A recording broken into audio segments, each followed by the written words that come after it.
വചനം തിരുവചനം. ഈശോ മിശിഹായ്ക്ക് സ്തുതിയായിരിക്കട്ടെ.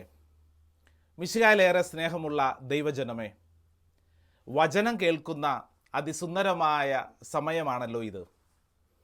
ലോകത്തിൻ്റെ പല ഭാഗത്തിരുന്നു കൊണ്ടാണ് ഈ വചനം നിങ്ങളൊക്കെ ശ്രവിക്കുക. ഈ വചന ശ്രവണ സമയത്ത് കേൾക്കുന്ന വചനങ്ങൾ നമ്മുടെ ജീവിതത്തിൽ ഫലമണിയപ്പെടാൻ വേണ്ടി നമുക്ക് പ്രാർത്ഥിക്കാം. നമ്മുടെ ജീവിതത്തിൻ്റെ സ്വപ്നങ്ങളും പ്രതീക്ഷകളും പദ്ധതികളുമെല്ലാം ദൈവം ഏറ്റെടുക്കുന്ന സമയമായി മാറട്ടെ. സുഭാഷിതങ്ങളുടെ പുസ്തകം 16-ാം അധ്യായം 3-ാം തിരുവചനം: നിന്റെ പ്രയത്നം കർത്താവിൽ അർപ്പിക്കുക, നിന്റെ പദ്ധതികൾ ഫലമണിയും. ഇതൊരു വാഗ്ദാനമാണ്. നിന്റെ ജീവിതത്തിലെ പദ്ധതികൾ ഫലമണിയണമെങ്കിൽ, സ്വപ്നങ്ങൾ നിവർത്തിക്കപ്പെടണമെങ്കിൽ, ദാ ഒരു വചനം നിനക്ക് ജീവിത വഴിയായിട്ട് നൽകുന്നു. നിന്റെ ജീവിതത്തിൻ്റെ സ്വപ്നങ്ങളും പദ്ധതികളും പ്രയത്നമെല്ലാം ദൈവത്തിൽ അർപ്പിക്കുക. പ്രിയപ്പെട്ടവരെ, നമുക്കൊരു നിമിഷം പ്രാർത്ഥിക്കാം. പിതാവായ ദൈവമേ, പുത്രനായ ഈശോയെ, പരിശുദ്ധാത്മാവേ, അനുദിന ജീവിത വഴികളിൽ ഞങ്ങളുടെ അധ്വാനങ്ങളെ ഫലമണിയുവാൻ കൃപയായി കൂടെയുണ്ടാവണമേ. പരിശുദ്ധ അമ്മേ മാതാവേ, വചനം ഫലമായി ഈ ലോകത്തിന് നൽകിയ അമ്മേ, ഞങ്ങൾക്ക് കൂട്ടായിരിക്കണമേ. ആമേൻ. പ്രിയപ്പെട്ട ദൈവജനമേ, നമ്മളൊക്കെ ഒത്തിരി അധ്വാനിക്കുന്നവരാണ്. നമ്മളെല്ലാവരും, പറയുന്ന ഞാനും കേൾക്കുന്ന നിങ്ങളുമൊക്കെ ജീവിതത്തിൻ്റെ പല വഴികളിൽ, പല രീതിയിൽ, പല ഭാവങ്ങളിൽ അധ്വാനിക്കുന്നവരാണ്. എല്ലാ അധ്വാനത്തിലും നമ്മൾ ആഗ്രഹിക്കുന്നത് അതിൻ്റെ ഫലമണിയണം എന്നുള്ള ഒരു വലിയ ആഗ്രഹമാണ്. എന്നാൽ സങ്കടകരമായ കാര്യം എന്താണെന്നറിയൂ? നമ്മളിൽ പലരും ഒത്തിരി അധ്വാനിക്കുന്നവരാണ്, പക്ഷേ ഫലം ലഭിക്കുന്നത് പലപ്പോഴും വളരെ കുറവാണ്. ഈ അടുത്ത നാളിൽ പ്രാർത്ഥിക്കാൻ വന്ന ഒരു കുടുംബനാഥൻ എന്നോട് ഇങ്ങനെ പറഞ്ഞു: അച്ഛാ, 24 മണിക്കൂറും കഷ്ടപ്പാടോട് കഷ്ടപ്പാട്. അച്ഛാ, ഞങ്ങൾ ഈ ഡൽഹി ദേശത്ത് വന്നിട്ട് ഒരു 32 വർഷമായി അച്ഛാ. ചെറുപ്പത്തിലെ വന്നതാ. അന്ന് മുതൽ ഞങ്ങളുടെ ഉള്ളിൽ വലിയ സ്വപ്നങ്ങളുണ്ട്. ഞാൻ ചോദിച്ചു, എന്ത് സ്വപ്നങ്ങൾ? അപ്പം അദ്ദേഹം പറഞ്ഞു, നമ്മുടെ നാട്ടിൽ, കേരളത്തിൽ ഒരു കുറച്ച് സ്ഥലം, 5-10 സെൻറ്റ് സ്ഥലം, അത്ര മതി അച്ഛാ, വലിയ ആഗ്രഹങ്ങളൊന്നുമില്ല, ഒരു കൊച്ചു വീട്. കുറേ വർഷങ്ങൾക്ക് ശേഷം ഞങ്ങൾക്ക് അവിടെ പോയി താമസിക്കണം. ഇതാണ് ഞങ്ങളുടെ സ്വപ്നം. എൻ്റെ അച്ഛാ, സത്യം പറയാമല്ലോ, ഇപ്പോഴും ദേ ഈ ഡൽഹിയിൽ വാടക വീട്ടിൽ നിന്ന് മാറാൻ പോലും പറ്റിയിട്ടില്ല. സ്വന്തമായിട്ട് ഒരു മുറി പോലും ഞങ്ങൾക്ക് സ്വന്തമായിട്ടില്ല. ഇതെല്ലാം ഞങ്ങളുടെ ജീവിതത്തിൽ സ്വപ്നങ്ങളായിട്ടിങ്ങനെ നിൽക്കുകയാണ്. ഞാനിത് പറയുമ്പോൾ എൻ്റെ പ്രിയപ്പെട്ടവരെ, ഇത് ചെറിയ ഒരു സംഭവമല്ല, മറിച്ച് നമ്മുടെയൊക്കെ ജീവിതത്തിൻ്റെ പല വഴികളിൽ ഒത്തിരിയേറെ സ്വപ്നങ്ങളും പ്രതീക്ഷകളുമായിട്ട് നിൽക്കുന്ന മനുഷ്യരുടെ വലിയ ആഗ്രഹങ്ങളാണ്. അധ്വാനത്തിന് വല്ല കുറവുണ്ടോ? ഒരു കുറവുമില്ല. ഞാൻ ആ കുടുംബനാഥനോട് ചോദിച്ചു, എങ്ങനെയുണ്ട് ജീവിതത്തിൻ്റെ ആത്മീയ വശങ്ങൾ? അച്ഛാ, ഞായറാഴ്ചകളിലൊക്കെ പള്ളിയിൽ പോവും, കുടുംബ പ്രാർത്ഥന ഇടയ്ക്കൊക്കെ ഉണ്ട്. എല്ലാ ദിവസവും ഒന്നും ചെല്ലാൻ സമയമില്ല അച്ഛാ, കാരണം ഞാനും ഭാര്യയും അധ്വാനിക്കുകയാണല്ലോ, സമയമില്ല. മക്കളുടെ കാര്യം പറയണ്ട അച്ഛാ, അവരോട് പ്രാർത്ഥന എന്ന് പറഞ്ഞു കഴിഞ്ഞാൽ അവർക്കത് അലർജിയാണ്, ഇഷ്ടമല്ല. എന്ന് പറഞ്ഞു കഴിഞ്ഞാൽ ഇവർ ജീവിതത്തിൽ അധ്വാനിക്കുന്നുണ്ട്, അധ്വാനത്തിന് തക്ക ഫലം ലഭിക്കുന്നില്ല എന്ന് ഓർമ്മപ്പെടുത്തുമ്പോൾ എവിടെയോ എന്തൊക്കെയോ ചില കുറവുകളുണ്ടെന്നല്ലേ ആ വചനം നമ്മളെ പഠിപ്പിക്കുന്നത്. ഞാൻ ഈ പറയുന്ന കാര്യം അല്പം കൂടെ മനോഹരമായിട്ട് പഴയ നിയമത്തിലെ സുന്ദരമായ ഒരു പുസ്തകമാണ് ഹഗ്ഗായിയുടെ പുസ്തകം. ഹഗ്ഗായിയുടെ പുസ്തകം 1-ാം അധ്യായം 6-ാം തിരുവചനത്തിൽ ഇങ്ങനെ പറയുന്നു. വചനം നമുക്ക് വായിക്കാം. നിങ്ങൾ ഏറെ വിതച്ചു, കുറച്ചു മാത്രം കൊയ്തു. നിങ്ങൾ ഭക്ഷിക്കുന്നു, ഒരിക്കലും തൃപ്തരാകുന്നില്ല. നിങ്ങൾ പാനം ചെയ്യുന്നു, തൃപ്തി വരുന്നില്ല. നിങ്ങൾ വസ്ത്രം ധരിക്കുന്നു, ആർക്കും കുളിര് മാറുന്നില്ല. കൂലി ലഭിക്കുന്നവന് അത് ലഭിക്കുന്നത് ഓട്ടസഞ്ചിയിൽ ഇടാൻ മാത്രം. ശ്രദ്ധിച്ച് കേൾക്കണം. ഹഗ്ഗായി എന്ന് പറയുന്ന പ്രവാചകനിലൂടെ എനിക്കും നിനക്കുമുള്ള കൃത്യമായ ഒരു വചന സന്ദേശം നൽകുന്നു. ഒത്തിരിയേറെ വിതച്ചു, പക്ഷെ കുറച്ച് മാത്രമേ കൊയ്യാൻ കിട്ടിയുള്ളൂ. വസ്ത്രം ധരിക്കുന്നു. ഡൽഹിയിലൊക്കെ നല്ല തണുപ്പായിരുന്നു ഈ കഴിഞ്ഞ നാളുകളിലൊക്കെ. വസ്ത്രം ധരിക്കുന്നു, പക്ഷേ കുളിര് മാറുന്നില്ല. ഭക്ഷണം കഴിച്ചിട്ട് വിശപ്പ് മാറുന്നില്ല. എന്നിട്ട് അവസാനം കൃത്യതയോടുകൂടെ ഹഗ്ഗായി പ്രവചകൻ പറയുന്നു, കൂലി ലഭിക്കുന്നവന് അത് ലഭിക്കുന്നത് ഓട്ടസഞ്ചിയിൽ ഇടാൻ മാത്രം. എന്താ ഓട്ടസഞ്ചിയുടെ പ്രത്യേകത? അതിന് ഓട്ടയുണ്ട്. എവിടെയോ ചോർന്നു പോകുന്നു എന്നർത്ഥം. എവിടെയോ ചോർന്നു പോകുന്നു. ഈ ചോർച്ച എവിടെയാണ് സംഭവിക്കുന്നത്? പലരും ദൈവത്തോട് ബന്ധമൊക്കെ ഉണ്ട്, ദൈവകാര്യങ്ങളോട് സ്നേഹമുണ്ട്, അടുപ്പമുണ്ട്. പക്ഷേ എങ്കിലും എവിടെയൊക്കെയോ ചില ചോർച്ചകൾ സംഭവിക്കുന്നു. മത്തായി സുവിശേഷകൻ നമ്മുടെ മുമ്പിൽ ഒരു വലിയ മനോഹരമായിട്ടുള്ളൊരു വചനം നമ്മളെ ഓർമ്മപ്പെടുത്തുന്നുണ്ട്. മത്തായിയുടെ സുവിശേഷം 13-ാം അധ്യായം 22-ാം തിരുവചനം. വചനം ഇങ്ങനെ പറയുന്നു, ഒരുവൻ വചനം ശ്രവിക്കുന്നു, എന്നാൽ ലൗകിക വ്യഗ്രതയും ധനത്തിൻ്റെ ആകർഷണവും വചനത്തെ ഞെരുക്കുകയും അത് ഫലശൂന്യമാക്കുകയും ചെയ്യുന്നു. എന്നിട്ട് പറയുകയാണ്, ഇവനാണ് മുള്ളുകൾക്കിടയിൽ വീണ വിത്ത്. വിത്തിന് ഫലം ചൂടാൻ പറ്റാത്ത വണ്ണം വല്ലാണ്ട് ഞെരുങ്ങിപ്പോകുന്നു. ജീവിത വ്യഗ്രത. ഈ ലോകം വെച്ച് നീട്ടുന്ന പല കാര്യങ്ങളിലുമുള്ള തിരക്ക് കാരണം ഒന്ന് പച്ച പിടിക്കാൻ പറ്റുന്നില്ല. ഒരു വിത്ത് വളർന്ന് ഫലമണിയണമെങ്കിൽ ആ വിത്തിന് അനുകൂലമായ സാഹചര്യങ്ങൾ ലഭിക്കണം. വചനം വിതയ്ക്കപ്പെട്ട ആ വിത്തിനെക്കുറിച്ച് മനോഹരമായിട്ട് നമ്മൾ വചനത്തിൽ വായിക്കുന്നുണ്ട്.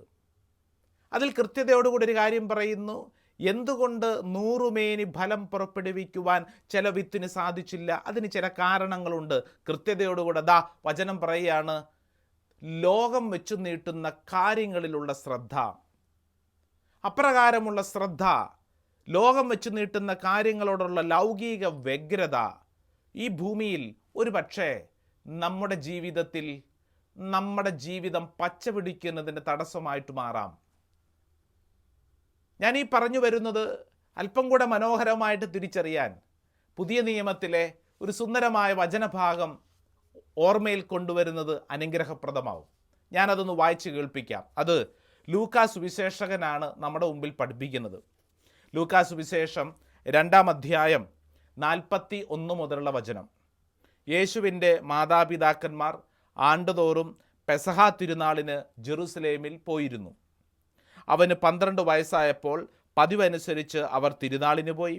തിരുനാൾ കഴിഞ്ഞ് അവർ മടങ്ങിപ്പോന്നു. എന്നാൽ ബാലനായ യേശു ജെറുസലേമിൽ തങ്ങി. മാതാപിതാക്കന്മാർ അതറിഞ്ഞില്ല. അവൻ യാത്രാസംഘത്തിൻ്റെ കൂടെ കാണുമെന്ന് വിചാരിച്ച് അവർ ഒരു ദിവസത്തെ വഴി പിന്നിട്ടു. ബന്ധുക്കളുടെയും പരിചയക്കാരുടെയും ഇടയിൽ അന്വേഷിച്ചിട്ട് കാണായികയാൽ യേശുവിനെ തിരക്കി അവർ ജെറുസലേമിലേക്ക് തിരിച്ചുപോയി. 3 ദിവസങ്ങൾക്ക് ശേഷം അവർ അവനെ ദേവാലയത്തിൽ കണ്ടെത്തി. അവൻ ഉപാധ്യായന്മാരുടെ ഇടയിലിരുന്ന് അവർ പറയുന്നത് കേൾക്കുകയും അവരോട് ചോദ്യങ്ങൾ ചോദിക്കുകയും ചെയ്യുകയായിരുന്നു. കേട്ടവരെല്ലാം അവൻ്റെ ബുദ്ധിശക്തിയിലും മറുപടികളിലും അത്ഭുതപ്പെട്ടു. നമുക്ക് വളരെ പരിചിതമായ വചനഭാഗം. കുറേ കാര്യങ്ങൾ ഈ വചനം നമ്മളെ ഓർമ്മപ്പെടുത്തും. അതിലൊരു പ്രധാനപ്പെട്ട കാര്യം, തിരുക്കുടുംബം തിരുനാളിന് പങ്കെടുത്തിരുന്ന ഒരു ശൈലി, ഒരു പതിവ് അവർക്കുണ്ടായിരുന്നു എന്നത്രേ. തിരുനാളിന് പോയിരുന്നു. പ്രിയപ്പെട്ടവരെ, ഔസേപ്പിതാവും മാതാവും യേശുവും ഒരുമിച്ച് തിരുനാളിന് പോയി ആ തിക്കിലും തിരക്കിലും പെട്ട് അവർക്ക് എന്ത് സംഭവിച്ചു? അവർക്ക് നഷ്ടപ്പെട്ടത് അവരറിഞ്ഞില്ല. തിരിച്ചു പോന്നു. ഒരു ദിവസത്തെ വഴി പിന്നിട്ട് കഴിഞ്ഞപ്പോഴാണ് തങ്ങളുടെ കൂടെ യേശു ഇല്ലെന്ന് അവർ തിരിച്ചറിഞ്ഞത്. ഈ തിക്കിലും തിരക്കിലും പെടുമ്പോൾ, ജീവിത വ്യഗ്രത വർദ്ധിക്കുമ്പോൾ സംഭവിക്കുന്ന വളരെ മർമ്മപ്രധാനപ്പെട്ട കാര്യം വചനം ഓർമ്മപ്പെടുത്തുന്നു. ഒരു പക്ഷേ നിന്റെ ജീവിതത്തിൽ നിനക്ക് കൈമോശം വരുന്നത് യേശുവിനെ ആവാം. പ്രധാനപ്പെട്ട കാര്യം നമ്മൾ പലപ്പോഴും മറന്നുപോകും. നമ്മുടെ ചുറ്റുവട്ടത്തും പല കാര്യങ്ങൾ സംഭവിക്കുമ്പോൾ നമ്മുടെ ശ്രദ്ധ ആ വഴി മാറുമ്പോൾ വളരെ പ്രധാനപ്പെട്ട കാര്യം നമ്മൾ പലപ്പോഴും മറന്നുപോകുന്നു. പറയുന്ന എനിക്കും കേൾക്കുന്ന നിനക്കുമൊക്കെ ജീവിതത്തിൽ സംഭവിക്കാൻ സാധ്യതയുള്ളൊരു കാര്യമാണ്. ജീവിതത്തിൽ വല്ലാത്ത തിരക്കാണ്. ആർക്കാ തിരക്കില്ലാത്തത്? സകല മനുഷ്യർക്കും തിരക്കാണ്. ഒന്നിന് സമയമില്ല. നിങ്ങൾ നിങ്ങളുടെ ജീവിതത്തിൻ്റെ ഓരോ വഴികളെയും ചിന്തിച്ചു നോക്കൂ. നമ്മൾ കാണുന്ന ചുറ്റുവട്ടത്തും കാണുന്ന എല്ലാവരും തിരക്കിലാണ്. ഒരു മനുഷ്യൻ്റെ മുഖത്ത് നോക്കി സംസാരിക്കാൻ ഇപ്പോൾ ആർക്കെങ്കിലും സമയമുണ്ടോ? എല്ലാവരും തിരക്കാണ്. ഒരു തിരക്കും ഇല്ലെങ്കിൽ മൊബൈൽ ഫോൺ തിരക്ക് സമ്മാനിച്ചു കൊള്ളും. അതുകൊണ്ടല്ലേ ഇന്നത്തെ നമ്മുടെ പല കുട്ടികൾക്കും മുഖത്ത് നോക്കി സംസാരിക്കാൻ പറ്റുന്നില്ല. കാരണം എന്താ? അവരെപ്പോഴും കുനിഞ്ഞ് മൊബൈലിൽ നോക്കി നടന്ന് അവർക്ക് മുഖത്ത് നോക്കാൻ പറ്റുന്നില്ല. പലരുടെയും കഴുത്തിന് വല്ലാത്ത ഭാരമായിരിക്കുന്നു. തിരക്കാണ്. തിരക്ക് കൂടിക്കൂടി കഴിഞ്ഞപ്പോൾ നമ്മുടെ ജീവിതത്തിൽ സ്നേഹബന്ധങ്ങൾ കുറഞ്ഞു. നമ്മുടെ ജീവിതത്തിൻ്റെ തന്നെ ലക്ഷ്യം മറന്നു. എന്തിനാണ് ജീവിക്കുന്നതെന്നത് പോലും പലർക്കും അറിഞ്ഞുകൂടാ. തിരക്ക് നമ്മളെ വല്ലാണ്ട് അസ്വസ്ഥപ്പെടുത്തുന്നു. പ്രിയപ്പെട്ടവരെ, നമ്മുടെ മുമ്പിൽ ഔസേപ്പിതാവും മാതാവും പഠിപ്പിക്കുന്ന വളരെ മർമ്മപ്രധാനപ്പെട്ട കാര്യം, നിന്റെ ജീവിതത്തിൻ്റെ തിരക്കിനിടയിൽ വളരെ സൗകര്യപൂർവ്വം നിനക്ക് എന്താണ് കൈമോശം വന്നു പോകുന്നത്? നീ ഒന്ന് ചിന്തിച്ച് നോക്കിക്കേ. നമ്മുടെ വീട്ടിൽ നമുക്ക് എന്താണ് വളരെ സൗകര്യപൂർവ്വം മാറ്റിവെക്കാൻ പറ്റുന്നത്? അതിലൊരു പ്രധാനപ്പെട്ട കാര്യം കുടുംബ പ്രാർത്ഥനയല്ലേ. വീട്ടിൽ സായാഹ്നത്തിൽ കുടുംബ പ്രാർത്ഥന വേണമെന്നൊക്കെ നമുക്ക് എല്ലാവർക്കും ആഗ്രഹമുണ്ട്. പക്ഷേ എന്തെങ്കിലും കാര്യങ്ങൾ വന്ന് മിക്കവാറും പല കുടുംബങ്ങളിലും ഈ കുടുംബ പ്രാർത്ഥന മാറ്റിവെക്കപ്പെടുന്നു. അത്താഴം കഴിക്കും, ടി വി കാണും, മൊബൈൽ നോക്കും, എല്ലാ കാര്യങ്ങളും ചെയ്യും. പക്ഷേ ഈ പറഞ്ഞ കാര്യം പലപ്പോഴും നമ്മൾ വളരെ സൗകര്യപൂർവ്വം മാറ്റിവെക്കുന്നു. കഴിഞ്ഞ ദിവസം ഒരു കുടുംബം പ്രാർത്ഥിക്കാൻ വന്നപ്പോൾ പറഞ്ഞ്, എൻ്റെ അച്ഛാ, ഞങ്ങളുടെ കുടുംബത്തിൽ ഈ കുടുംബ പ്രാർത്ഥന അങ്ങ് ശരിയാവുന്നില്ല. അപ്പം ഞാൻ ചോദിച്ചു, എന്തേ കുഴപ്പം? എൻ്റെ അച്ഛാ, അതിനൊരു ഒരു ഒരു ഒരു ഒരുമിച്ചൊന്നും വരുന്നില്ല അച്ഛാ. ഞാൻ പറഞ്ഞു, ഒരു കാര്യം ചെയ്യ്, കൃത്യതയോടുകൂടി ഒരു സമയം കണ്ടെത്തുക. എൻ്റെ അച്ഛാ, സമയമൊക്കെ ഉണ്ട്, 8 മണിയാണ് പറഞ്ഞിരിക്കുന്നത്. 8 മണിക്ക് വീട്ടിലെല്ലാവരും ഉണ്ടായിരിക്കണം, ഒരുമിച്ച് പ്രാർത്ഥിക്കണം എന്നുള്ളതാണ് ഞങ്ങളുടെ കുടുംബത്തിൻ്റെ ചിട്ട. പക്ഷേ 8 മണിയാകുമ്പോൾ എന്തെങ്കിലും ഒരു പൈശാചിക പീഡ വീട്ടിലുണ്ടാവും അച്ഛാ. എന്തെങ്കിലും ഒന്നില്ലെങ്കിൽ ആർക്കെങ്കിലും ക്ഷീണം, ഇല്ലെങ്കിൽ ആരെങ്കിലും വൈകി വരുന്നു, ഇല്ലെങ്കിൽ അടുക്കള പണിയൊന്നും അങ്ങോട്ട് തീരുന്നില്ല. ഇനി എല്ലാവരും റെഡിയായി ഒന്ന് പ്രാർത്ഥിക്കാമെന്ന് വിചാരിക്കുമ്പോൾ ആരെങ്കിലും ഒരു അതിഥി വീട്ടിലോട്ട് കടന്നു വരും. പിന്നെ അതിഥിയെ ശ്രദ്ധിക്കണ്ടേ? എന്തെങ്കിലും ഒരു ഒഴിവ് കഴിവിനുള്ള സാധ്യത പലപ്പോഴും ഈ കുടുംബ പ്രാർത്ഥനയോട് ബന്ധപ്പെട്ടുണ്ട്. ഞാൻ ഈ പറയുന്നത് ശരിയല്ലേ? നിങ്ങൾ ചിന്തിച്ച് നോക്കിക്കേ. വളരെ സൗകര്യപൂർവ്വം ഒഴിവാക്കാൻ പറ്റുന്നത് എന്താണ്? പലപ്പോഴും നമ്മുടെ പ്രാർത്ഥനാ ജീവിതമാണ്. ഈ ധ്യാനകേന്ദ്രത്തിലൊക്കെ ധ്യാനിക്കാൻ വരുന്ന പലരും പറയുന്നൊരു കാര്യം, അച്ഛാ, കുറേ നാളായി ഒരു ധ്യാനം കൂടണം എന്ന് ആഗ്രഹിക്കുന്നു, പറ്റണില്ല അച്ഛാ, പറ്റണില്ല. ധ്യാനം, പ്രാർത്ഥന എന്നൊക്കെ പറഞ്ഞു കഴിഞ്ഞാൽ അത്ര എളുപ്പമല്ല. മറ്റെല്ലാ കാര്യങ്ങൾക്ക് സമയമുണ്ട്. ആത്മീയതയുടെ കാര്യം വരുമ്പോൾ പലപ്പോഴും നമുക്ക് വല്ലാത്ത അസ്വസ്ഥതയാണ്. പ്രിയപ്പെട്ടവരെ, തിരക്കുകൾ നമ്മുടെ ജീവിതത്തിൽ സംഭവിപ്പിക്കുന്ന ഏറ്റവും പ്രധാനപ്പെട്ട ദുരന്തം എന്ന് പറയുന്നത്, ആവശ്യമുള്ള കാര്യം നമ്മുടെ ജീവിതത്തിൽ നിന്ന് പലപ്പോഴും കൈമോശം വരുന്നു. തിരുനാളിൻ്റെ തിരക്കിനിടയിൽ പരിശുദ്ധ മറിയത്തിന് ഔസേപ്പിതാവിനും കൈമോശം വന്നത് യേശുവിനെയാണ്. ഈ തിരക്ക് നിന്റെ ജീവിതത്തെ ഓർമ്മപ്പെടുത്തിക്കൊണ്ട് പറയുന്നു, നിന്റെ ജീവിതത്തിലും തിരക്കുകൾക്കിടയ്ക്ക് ഒരുപക്ഷെ നീ പോലും അറിയാതെ നിന്റെ ജീവിതത്തിൽ നിന്ന് ഇപ്രകാരം ഈ ആത്മീയ വശം കൈമോശം സംഭവിക്കാം. ഞാൻ 1-2 ഉദാഹരണങ്ങൾ പറയാം.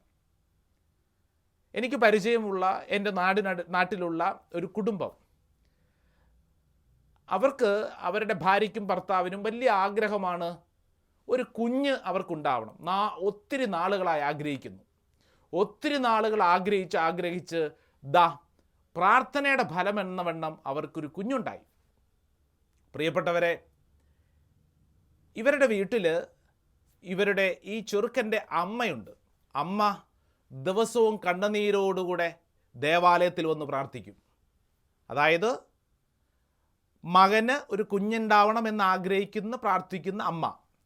ഞാൻ കണ്ടിട്ടുണ്ട്, ദേവാലയത്തിൽ പ്രാർത്ഥിക്കുമ്പോൾ, പരിശുദ്ധ കുർബാന അർപ്പിക്കുമ്പോൾ തൊട്ട് മുമ്പിൽ വന്ന് ഈ അമ്മ കണ്ണുനീരോടെ പ്രാർത്ഥിക്കും. ഞങ്ങളുടെ ഇടവകയിലെ പ്രാർത്ഥനാ കൂട്ടായ്മയിലൊക്കെ വളരെ സജീവമാണ്. ചുറ്റുവട്ടത്തുള്ള ധ്യാനങ്ങൾക്കും കൺവെൻഷനുകളൊക്കെ ഈ അമ്മ വളരെ സജീവ പ്രവർത്തകയാണ്. അങ്ങനെ ആത്മീയമായി വളരെ ശക്തമായി പ്രവർത്തിക്കുന്ന ഒരു വീട്ടമ്മ, ഒരു അമ്മ. ഈ അമ്മയുടെ മകന് കല്യാണം കഴിച്ചിട്ട് വർഷം കുറയായി, കുഞ്ഞില്ല. അപ്പോൾ കുഞ്ഞിന് വേണ്ടി പ്രാർത്ഥിക്കുന്നതാ പ്രാർത്ഥനയുടെ ഫലമെന്ന വണ്ണം അവർക്കൊരു കുഞ്ഞുണ്ടായി. ഞാൻ കുറേ നാളുകൾക്ക് മുമ്പ് പള്ളിയിൽ ചെന്നപ്പോൾ ഈ അമ്മയെ മുൻവശത്ത് കാണുന്നില്ല. അപ്പോൾ പള്ളിയുടെ പുറത്ത് മോണ്ടലത്തിൽ ഞാൻ ചെന്നപ്പോൾ അമ്മ മകൻ്റെ കുഞ്ഞിനെയും കൊണ്ട് താരാട്ട് പാടി പുറത്തുണ്ട്. ഞാൻ ചോദിച്ചു, ഇന്നോളം മുമ്പിൽ അൾത്താരയുടെ മുമ്പിൽ നിന്ന് പ്രാർത്ഥിച്ചുകൊണ്ടിരുന്ന അമ്മേ എന്നാ പറ്റി? എൻ്റെ അച്ഛാ, കൊച്ചു ഭയങ്കര ശല്യമാണ്, പള്ളിക്കകത്ത് കയറാൻ സമ്മതിക്കുന്നില്ല, കൊച്ചു ഭയങ്കര ശല്യമാണ്. ഇടവകയുടെ പ്രാർത്ഥനാ ശുശ്രൂഷയിലൊക്കെ ആക്റ്റീവായിരുന്ന ഈ അമ്മ ഇത്രയും നാളും പ്രാർത്ഥിച്ചുകൊണ്ടിരുന്നത് കുഞ്ഞിനു വേണ്ടിയായിരുന്നു. ഇപ്പോൾ കുഞ്ഞു വന്നതിന് ശേഷം പ്രാർത്ഥനയിൽ നിന്നൊക്കെ പുറകോട്ട് പോയി. ചുറ്റുവട്ടത്തുണ്ടായിരുന്ന ശുശ്രൂഷകളൊക്കെ ഈ അമ്മ സാവധാനം നിർത്തി. ഇപ്പോൾ കൊച്ചിനെയും കളിപ്പിച്ചുകൊണ്ട് വീട്ടിലുണ്ട്. ഞാൻ പറഞ്ഞു വരുന്നത് ഇതൊരു ഉദാഹരണമാണ്. ഒരു അനുഗ്രഹത്തിനു വേണ്ടി നീണ്ട നാളുകൾ പ്രാർത്ഥിച്ച് അനുഗ്രഹം കിട്ടിക്കഴിഞ്ഞപ്പോൾ ഇപ്പോൾ ഇന്നോളം പ്രാർത്ഥിച്ചിരുന്ന പ്രാർത്ഥനാ രീതി വേണ്ട എന്ന് വയ്ക്കുന്ന ഒരു ശൈലി. ഇപ്രകാരം ഈ തിരക്കിനിടയിൽ നിനക്ക് കൈമോശം വന്നു പോകുന്നത് എന്താണ്? ഇതൊരു ഉദാഹരണത്തിലൊന്നും ഒതുക്കണ്ട. നമ്മുടെ ചുറ്റുവട്ടത്തും ഒക്കെ കാണുന്ന നമ്മുടെ സ്വഭാവ രീതികൾ തന്നെ തിരക്ക് കൂടുമ്പോൾ വളരെ സൗകര്യപൂർവ്വം നമ്മൾ ആത്മീയ മേഖലകൾ വേണ്ടാന്ന് വയ്ക്കുന്നു. എന്തു പറയണ്ടു? എനിക്ക് പരിചയമുള്ള ഒരു സഹോദരൻ പള്ളിയോടടുത്തൊക്കെ ശുശ്രൂഷ ചെയ്യാൻ വലിയ ആഗ്രഹം. അപ്പോൾ പ്രാർത്ഥിക്കാൻ വന്നപ്പോൾ ഞാൻ പറഞ്ഞു, ചേട്ടാ, പള്ളിയോടടുത്തൊക്കെ ശുശ്രൂഷ ചെയ്യണം, ദൈവരാജ്യം വളരണം, അതാണ് നമ്മുടെ ഉദ്ദേശം. ഞാനിത് പറഞ്ഞപ്പോൾ അദ്ദേഹം പറഞ്ഞു, ചെയ്യാച്ചാ, ഇനി മുതൽ ഈശോയ്ക്ക് വേണ്ടി ജീവിക്കാം. തീഷ്ണത കൂടിക്കഴിഞ്ഞപ്പോൾ പള്ളിയിൽ ട്രസ്റ്റി ആയിട്ട് ഇദ്ദേഹം തിരഞ്ഞെടുക്കപ്പെട്ടു. അദ്ദേഹം പറഞ്ഞു ഈശോയ്ക്ക് വേണ്ടി പ്രവർത്തിക്കണം. അങ്ങനെ പള്ളിയുടെ ട്രസ്റ്റി ആയിട്ട്, ദേവാലയത്തിൻ്റെ ട്രസ്റ്റി ആയിട്ട് തിരഞ്ഞെടുക്കപ്പെട്ടു. പിന്നെ 24 മണിക്കൂറും ഇദ്ദേഹത്തിന് തിരക്കാണ്. പള്ളിയിലാണ് എപ്പോഴും നല്ല കാര്യം, പള്ളിയിലാണ്. പള്ളിയുടെ കാര്യങ്ങളൊക്കെ നോക്കിക്കൊണ്ട് പള്ളിയിൽ തന്നെ. വീട്ടിൽ വൈകുന്നേരം കുടുംബ പ്രാർത്ഥനയ്ക്ക് വരികയില്ല, മിക്കവാറും പള്ളി കോമ്പൗണ്ടിലാണ്. പള്ളിയുടെ ഏതെങ്കിലുമൊക്കെ കാര്യങ്ങൾ നോക്കി, സ്ഥാപന ജംഗമ വസ്തുക്കൾ നോക്കി അങ്ങനെ ജീവിക്കുന്നു. വീട്ടിൽ കുടുംബ പ്രാർത്ഥന നിന്നു, സമയത്തിന് വീട്ടിൽ വരില്ല. ഇനി മറ്റൊരു കാര്യം എൻ്റെ ശ്രദ്ധയിൽപ്പെട്ടു. അവരുടെ ഇടവകയിൽ ധ്യാനിപ്പിക്കാൻ ചെന്നപ്പോൾ ദേവാലയത്തിനുള്ളിൽ ഞങ്ങൾ വചന ശുശ്രൂഷ നടത്തുന്നു. ഇദ്ദേഹം ഞാൻ നോക്കിയപ്പോൾ പള്ളി കമ്മിറ്റി ഓഫീസിലിരുന്ന് അവിടെ ഇരുന്ന് രസീത് കുറ്റി, പള്ളി നിർമ്മാണത്തിനുള്ള രസീത് കുറ്റി തയ്യാറാക്കിക്കൊണ്ടിരിക്കുന്നു. പള്ളിയിൽ വന്നിരുന്ന് വചനം കേൾക്കാനോ വിശുദ്ധ കുർബാനയിൽ പങ്കെടുക്കാനോ വിശുദ്ധ കുർബാന സ്വീകരിക്കാനോ പോലും സമയമില്ല. ഞാൻ ഇദ്ദേഹത്തോട് ചോദിച്ചു, എൻ്റെ പൊന്നു ചേട്ടാ, ദൈവരാജ്യ ശുശ്രൂഷയ്ക്ക് വേണ്ടി അതിശക്തമായിട്ട് ഇറങ്ങിയിട്ട് ഇതെന്നാ പറ്റിയേ? അപ്പോൾ അദ്ദേഹം പറഞ്ഞു, തിരക്കാണച്ചാ, തിരക്കാണ്. ആ പള്ളിക്കകത്ത് കയറാൻ പോലും സമയം കിട്ടുന്നില്ല. എന്തെല്ലാം കാര്യങ്ങളാച്ചാ പള്ളിയോട് ബന്ധപ്പെട്ട്. പുതിയ പള്ളി നിർമ്മാണം വരുന്നു, അതിൻ്റെ ബന്ധപ്പെട്ട കാര്യങ്ങൾ, പിന്നെ അതിൻ്റെ പിരിവ്, അതിൻ്റെ കാര്യങ്ങൾ, ഇങ്ങനെ തുടങ്ങി 100,000 കാര്യങ്ങൾ. പ്രിയപ്പെട്ടവരെ, തിരക്ക് കൂടിക്കഴിഞ്ഞപ്പോൾ നമ്മുടെ ഉള്ളിൽ നിന്ന് അറിയാതെ കൈമോശം വരാൻ സാധ്യതയുള്ളത് എന്താണ്? ആത്മീയതയാണ്. ദൈവത്തോടുള്ള ബന്ധം കൈമോശം വന്നു കഴിഞ്ഞാൽ പിന്നെ ജീവിതം മുഴുവൻ അസ്വസ്ഥത, ജീവിതത്തിൻ്റെ സന്തോഷം മുഴുവൻ എവിടെയെങ്കിലും കൈമോശം വന്നു പോകും. കുറച്ച് നാളുകൾക്ക് മുമ്പ് പ്രാർത്ഥിക്കാൻ കൊണ്ടുവന്ന ഒരു ചെറുപ്പക്കാരൻ, കോളേജിൽ പഠിക്കുന്നു, നല്ല മിടുക്കൻ ചെറുക്കൻ. കാരണം അവൻ പള്ളിയിൽ ഓൾട്ടർ ബോയിലൊക്കെ വളരെ സജീവമായിട്ട് രംഗത്തുണ്ടായിരുന്ന മിടുക്കൻ ചെറുക്കൻ. അങ്ങനെ അൾത്താര ശുശ്രൂഷകനായിരുന്നവൻ കുറേ നാളായിട്ട് ഇപ്പോൾ പള്ളി വരുന്നില്ല. അച്ഛൻ അന്വേഷിച്ചപ്പോൾ ഇവനിപ്പോൾ പള്ളി വരാനൊന്നും താല്പര്യമില്ല എന്നുള്ളതാണ് ഉത്തരം കിട്ടിയത്. അങ്ങനെ ഇവൻ്റെ മാതാപിതാക്കളെ ബന്ധപ്പെട്ടു. മാതാപിതാക്കൾ ഇവനെയും കൊണ്ട് ദാ ധ്യാന കേന്ദ്രത്തിൽ വന്നു. ഞാൻ അവനോട് ചോദിച്ചു, നിനക്കെന്നാ പറ്റി? അവനൊന്നും മിണ്ടുന്നില്ല, തലേന്ന് താഴ്ത്തിയിരിക്കുന്നു. ഞാൻ ചോദിച്ചു, നിനക്കെന്നാ പറ്റിയടാ? നീ ദിവസവും പള്ളിയിൽ പോയിരുന്ന പ്രാർത്ഥിക്കുന്ന മിടുക്കനായ ചെറുക്കൻ, വളരെ ശാന്തശീലൻ. ഇവൻ്റെ പ്രത്യേകതകളെക്കുറിച്ച് അവൻ്റെ മാതാപിതാക്കൾ പറഞ്ഞു, അച്ഛാ 24 മണിക്കൂർ മൊബൈൽ ഫോണിലാണ്. കോളേജിൽ പോകുമ്പോഴും ദാ മൊബൈലും കുത്തിക്കൊണ്ടാണ് പോകുന്നത്, തിരിച്ചു വരുമ്പോഴും അതുപോലെ തന്നെ. അച്ഛാ തല ഉയർത്തി ഞങ്ങളുടെ മുഖത്തേക്ക് പോലും നോക്കിയാല, എപ്പോഴും മൊബൈലിൽ എന്തോ ഗെയിം കളിച്ചുകൊണ്ടാണ് നടക്കുന്നത്. ഇനി എങ്ങാനും എന്തെങ്കിലും ചോദിച്ചു കഴിഞ്ഞാൽ അപ്പോൾ ദേഷ്യപ്പെടും. എപ്പോഴും ദേഷ്യമാണ് അച്ഛ, ദേഷ്യം. പള്ളിയിൽ പോകുന്ന കാര്യം, വീട്ടിൽ ഒരുമിച്ചുള്ള പ്രാർത്ഥനയുടെ കാര്യമൊക്കെ പറഞ്ഞു കഴിഞ്ഞാൽ അവൻ അസ്വസ്ഥപ്പെടും, അവനതൊന്നും ഇഷ്ടമല്ല. ഞാനപ്പോൾ ഇവനോട് ചോദിച്ചു, നിനക്കിപ്പോൾ എന്താണ് പണി? അപ്പോൾ അവൻ പറഞ്ഞു, പ്രത്യേകിച്ചൊന്നുമില്ല. അല്ല, ഞാൻ ചോദിച്ചു, നീ കോളേജിൽ പോകുന്നുണ്ട്, നല്ല കാര്യം, ഈ മൊബൈൽ ഫോണിൽ എന്താണ് പണി? ഞാനൊരു ഗെയിം കളിക്കുന്നു, ഗെയിമിൻ്റെ പേര് പോക്കിമോൻ. പോക്കിമോൻ കളിക്കുന്നു. ഇവൻ 24 മണിക്കൂർ ഈ പോക്കിമോൻ കളിച്ചുകൊണ്ട് നടക്കുകയാണ്. ഞാനിത് പറയുമ്പോൾ എൻ്റെ പ്രിയപ്പെട്ട മാതാപിതാക്കളെ നിങ്ങൾ ശ്രദ്ധിക്കണം, എൻ്റെ പ്രിയപ്പെട്ട യുവജനങ്ങളെ നിങ്ങൾ ശ്രദ്ധിക്കണം. ആരാണ് നിങ്ങളെ നിയന്ത്രിക്കുന്നത്? അപ്പോൾ ഈ ചെറുക്കൻ പോക്കിമോൻ കളിക്കാൻ തുടങ്ങിയതിന് ശേഷം എപ്പോഴും ഇവൻ്റെ ശ്രദ്ധ മുഴുവൻ ഈ പോക്കിമോനിലാണ്. ഇവൻ യാത്ര ചെയ്യുമ്പോഴും വീട്ടിലെത്തിയാലും കോളേജിലെത്തിയാലും ഒക്കെ ഇവൻ ഈ പോക്കിമോൻ കളിക്കുകയാണ്.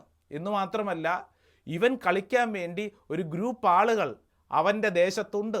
അവരൊരുമിച്ച് കൂടുന്നു, അവരൊരുമിച്ച് ഗെയിം കളിക്കുന്നു.